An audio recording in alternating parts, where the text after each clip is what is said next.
टमाटे आमचे फोटो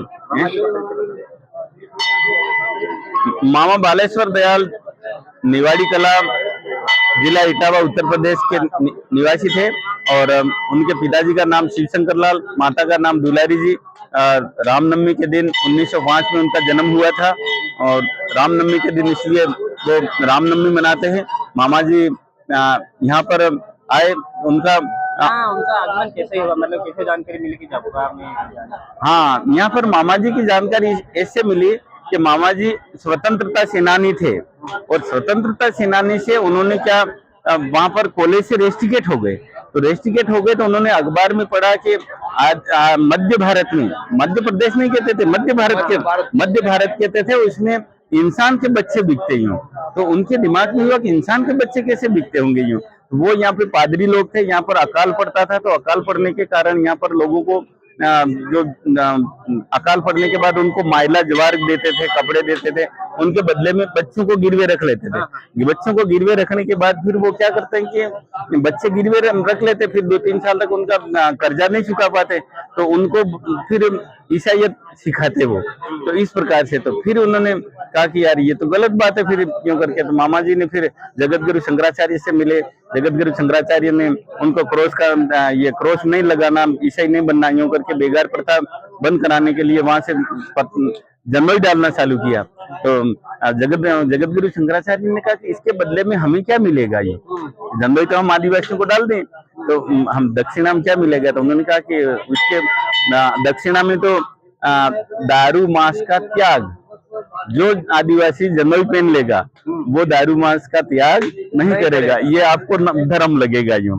तो उस बात के लिए जगत गुरु शंकराचार्य भी प्रसन्न हो गए। फिर वो 1 क्विंटल धागे जन्मई के रूप में आदिवासियों को पहनाए। जो आदिवासी जन्मई पहन लेता था उसको राजाओं के राज में बेगार नहीं करनी पड़ती। इस राजनीतिक में तो मामा जी का सिद्धांत था कि बेटा पढ़ लिख करके पहले तो नशा मुक्ति आंदोलन चलाया, भगत बनाए, भगत बनाने के बाद फिर पढ़ाई कि हमारे बाप दादा के ना 14 वज्जा सौड़ा में 15 वज्जा पढ़वा में, तो इसलिए पढ़ाई में उन्होंने हमें आदिवासियों को पढ़ा करके फिर उन्होंने कहा कि बेटा तुम्हारे अधिकार, जल जंगल जमीन की लड़ाई मामा जी लड़ते थे। तो उन्होंने कहा कि जल जंगल जमीन की लड़ाई लड़ने के लिए हमें यहाँ से नहीं, हमें पार्लियामेंट में जाना पड़ेगा, लोग एमएलए बनना पड़ेगा, एमपी बनना पड़ेगा।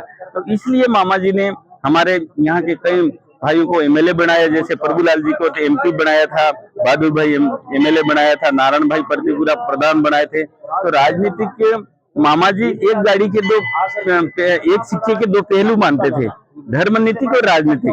राम ने राजनीतिक भी करी थी और धर्म नीतिक भी करी थी, इसलिए हम भी राजनीतिक भी करेंगे और रामनीतिक भी करेंगे, ये मामा जी का सिद्धांत था। एक गाड़ी चलती है तो इसके 2 पहिए होते हैं। पुराने लोग ऐसे कहते हैं कि मामा जी चमत्कारी पुरुष थे। हाँ बिल्कुल चमत्कारी पुरुष थे मामा जी। आज ये चमत्कार देखो ना आप, ये कितने बड़े मालाएं हैं, ये मालाएं हैं, वो मालाएं हैं, और आज 1 लाख से ऊपर 1.25 लाख लोग आए होंगे। ये मामा जी का चमत्कार ही तो है।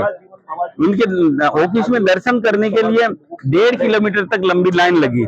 आप भी देख सकते हैं इस चमत्कार, तो आपके सामने है। वो लोग कहते थे वो नहीं, अभी का चमत्कार देखो आप। एक बात है, मामा जी ने जो क्रॉस है, जो ईसाई से उसमें संस्कृति बचाई थी, अभी क्या है पूरा धर्मांतरण हो रहा है, उसके बारे में तो हमारी रात दिन भजन मंडलियां चलती है, हम रोक रहे हैं उसको। मामा ये तो मामा जी का सिद्धांत है, ये हमारा ये लाल झंडा, और मामा जी ने हमको धूनी पूजा सेवा ये सब कुछ सिखाया।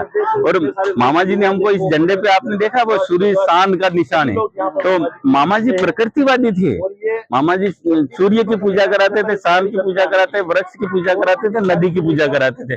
और वो आजकल सारी सरकार और पूरी दुनिया चिल्ला रही कि पर्यावरण को अच्छा रखना चाहिए। मामा जी तो कई साल पहले ये बातें कह दी थी। इस साल मतलब क्या संदेश देना चाहते हैं हम इस साल यही संदेश देना चाहते हैं कि मामा जी को सिद्धांत को अधिक से अधिक आगे बढ़ाया जाए। सबसे पहले तो मामा जी को नशा मुक्ति होनी चाहिए और अधिक से अधिक पढ़ाई में जाने चाहिए लोग। जब पढ़ेंगे लिखेंगे तब दुनिया की बात करेंगे। और मामा जी ने तो हमको 27 जून 1995 को मेरा व्यक्तिगत मामा जी से इंटरव्यू हुआ था आपकी तरह। तो मामा जी ने हमको कहा कि अरे बेटा आप क्या करते हैं? तो मैंने कहा मैं तो टीचर हूँ, मेरे जिया जी थे वो डॉक्टर है। तो बेटा अंग्रेजी एक बार पढ़ते कि नहीं पढ़ते यूँ? तो अंग्रेजी एक बार तो मामा जी अंग्रेजी एक बार तो नहीं पढ़ते। नहीं बेटा अंग्रेजी एक बार पढ़ना चाहिए, अंग्रेजी एक बार थोड़ा इधर आ जो ना अंग्रेजी एक बार पढ़नी चाहिए।